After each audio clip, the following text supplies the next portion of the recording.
The rains continue to move through Kentuckiana, and now another flash flood warning issued for Jefferson County. And thanks for joining us on the night team. I'm Connie Leonard. Chief Meteorologist Mallory Schnell joins us now with the latest. Hey, Mallory. Hey there, Connie. Yes, I did just see a video sent in by emergency managers along Watterson Trail where there is some standing water around the Stony Brook Drive area. That's included in this flash flood warning that will take us through 1 o'clock tonight. This does include J-Town, Fern Creek, over to Fisherville as well, where we've had some heavy downpours over the area that were slow moving. Very quick, 1 to 2 inches fell across that corner of Jefferson County, with more rain moving in from the west. A big picture view of that Max HG radar. Other spots, Spencer County, Shelby County, picking up a lot of rainfall tonight as well. And also this additional line of storms that's rolling in from Corydon, about to head into downtown Louisville. Shively Valley Station getting a nice downpour with frequent lightning at this time. The good news is areas down to the south, those showers that were trying to move in from the west, those are dissipating. So I think once we get past this round that's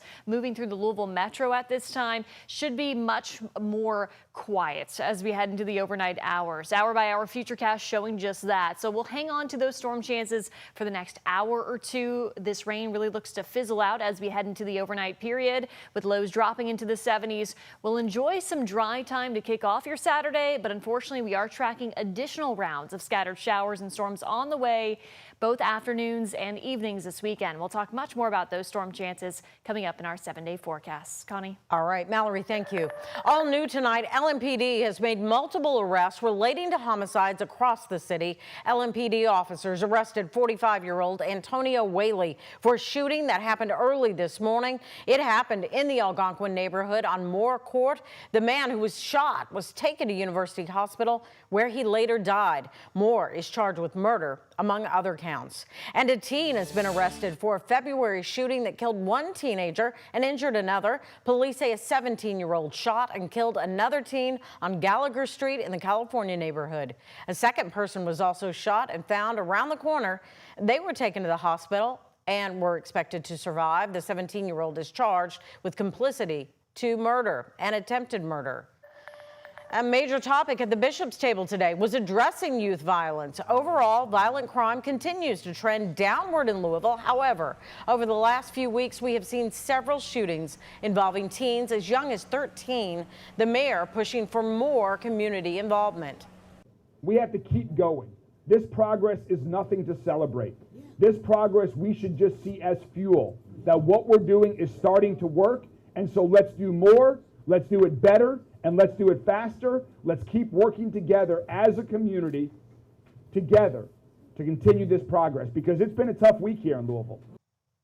Overall, though, throughout the city, shootings are down more than 30% since 2021, and shootings in the city have dropped by more than 60%.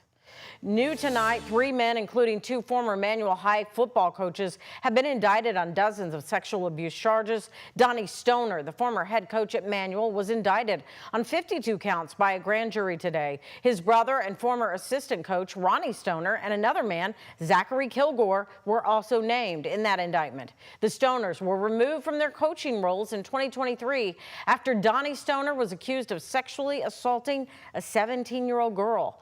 All 3 men will be in court on Monday. New tonight, a Jeffersonville man is behind bars after he was arrested for threatening a business he was fired from. Jeffersonville police responded to Kenco Logistics on River Ridge Parkway.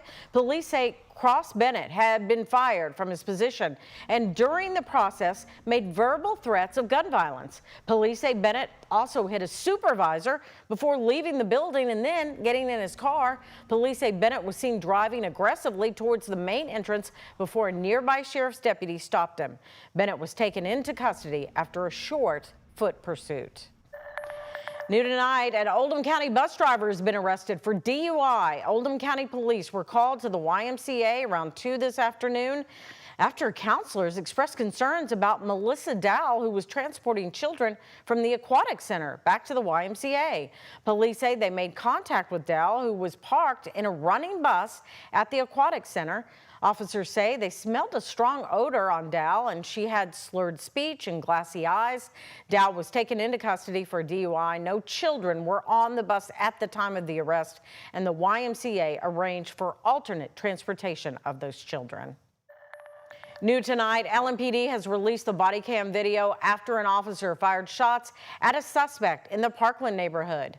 Drop the gun! Drop the gun! Drop the gun! Now, officers responded to Dumanil Street around 11:30 for a report of a suicidal, intoxicated man. They found 27-year-old Garad Amir Garad in the back of the house with a gun. Police say Garad was told to drop that weapon, but instead pointed it at officers. Officer Andrew Pasanti fired at Garad multiple times, but missed, and he was not hurt, and he eventually dropped the gun. He was arrested. His wife told police that he had punched and strangled her until she blacked out. He now faces charges of strangulation, assault, and wanton endangerment. Officer Pasanti remains on paid administrative leave. New tonight, the FOP Lodge in Louisville is pushing back against statements made by the mayor and governor on the sentencing recommendation for Brett Hankison. Hankison was convicted of violating Breonna Taylor's rights back in 2020. Despite this, the DOJ recommended that Hankison serve no jail time. Both Mayor Craig Greenberg and Governor Beshear made statements pushing for serious jail time. In response, the FOP denounced the statements, saying they shouldn't be adding political pressure to the case, saying in part, Brett Hankison should be treated just like any other citizen.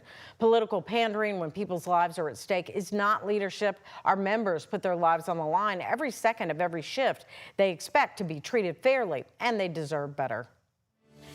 Saving a person out on the street from spending the night in jail and saving a police officer's important time that could be spent on something else. Homeless advocates are finding ways around a state law that made street camping illegal. The St. John Center has set up a hotline to report a homeless person and avoid calling the police, where they could face criminal charges. Our Clarice Shaley and photojournalist Aspen Hester take a look.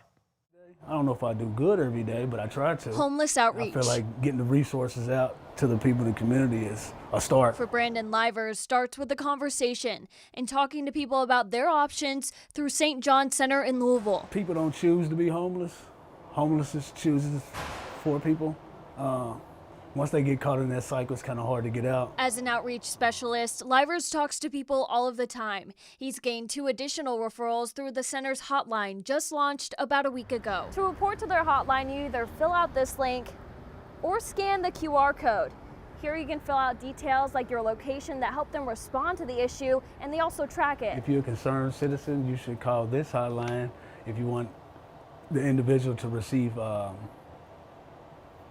help and the resources they may need to get off the street versus going to jail. This is an effort to combat what people at St. John Center say are negative impacts of Kentucky House Bill 5, a law for 1 year now that makes street camping illegal, adding criminal punishments. According to statewide data, about 425 charges have been placed over 30 counties since the bill went into effect. In a story that made national headlines, one of these charges was a Louisville woman who was in labor. All 7 Republican state representatives of Jefferson County backed the bill. Representative John Hodgson was one of the writers. Looking back on the bill, he believes everyone's happy with the results and says the measures have improved public safety and order in the community. He says comparing 6 months in 2025 versus the same period last year, high-risk homeless encampments are down 80%. Overall complaints about camps down 34%.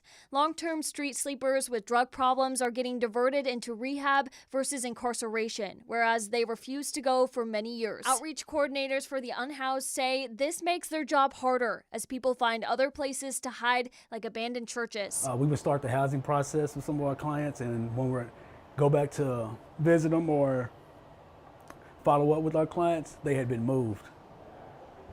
And that's because the city was moving people. The unhoused receiving criminal charges, all while the problem persists. For WHAS 1119, I'm Clarice Shaley on your side.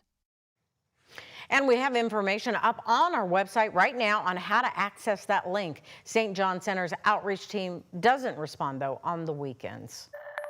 New tonight, a University of Kentucky professor is under investigation for allegedly starting an online petition calling for the destruction of Israel. Ramsey Woodcock, who says he is a law professor at UK, runs the website called the Anti-Zionist Legal Studies Movement. On that website is a petition demanding every country make war on Israel until the country has submitted to the government of Palestine. In a statement from the University of Kentucky, officials say they condemn the actions, and although they don't directly identify Woodcock, the website aligns with the allegations in the statement. They say in part, "Let me be clear, the views expressed by this employee, if accurately attributed, are repugnant. Important, too, if such individual expressions threaten the safety and well-being of the university students and staff, we are obligated to act to protect our community and our people." Well, Congress approved $9 billion in budget cuts to public broadcasting and foreign aid. Once signed by the president, that bill will cancel $1.1 billion in funding for public media.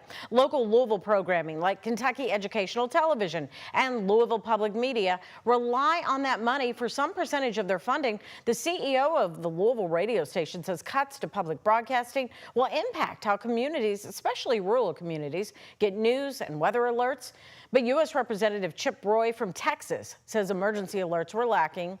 In a state like Kentucky, when we are dealing with natural disasters like the flooding, like the tornadoes, those stations have been the pinnacle for knowing what is going on. The truth is, it took NPR through Texas Public Radio 19 hours to post anything about the flooding on its social media pages after the floods hit in Texas.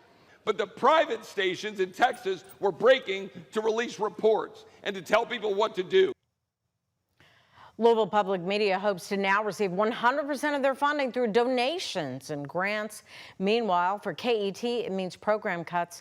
The station announcing yesterday they will not be covering the Fancy Farm Picnic this year. This will be the first year in decades that KET hasn't covered that unofficial kickoff to the Kentucky political season. KET said more decisions to address the elimination of federal funding will be made in the coming weeks. Not enough. That's the statement from JCPS after learning the Trump administration is now freeing up some of the $6 billion they've withheld from local school districts across the country for weeks. The Trump administration has accused states and schools of using federal education grants earmarked for immigrants' children and low-income students to help fund a, quote, radical left-wing agenda. Today, the administration announced that funds for one program would be released. A JCPS district spokesperson didn't specify how much money JCPS unlocked from that decision, but did say the partial release wasn't enough. And for some teachers, that money being withheld puts their programs in limbo. When you have a classroom of 25 kids who don't speak any English, like that is a challenge, right, to give each kid what they need. So we really want smaller class sizes. We want to have staff in every building. JCPS is already facing a $150 million budget hole over the next 2 years, which compounds the issue. The Trump administration is still reviewing close to $5 billion in grants for bias.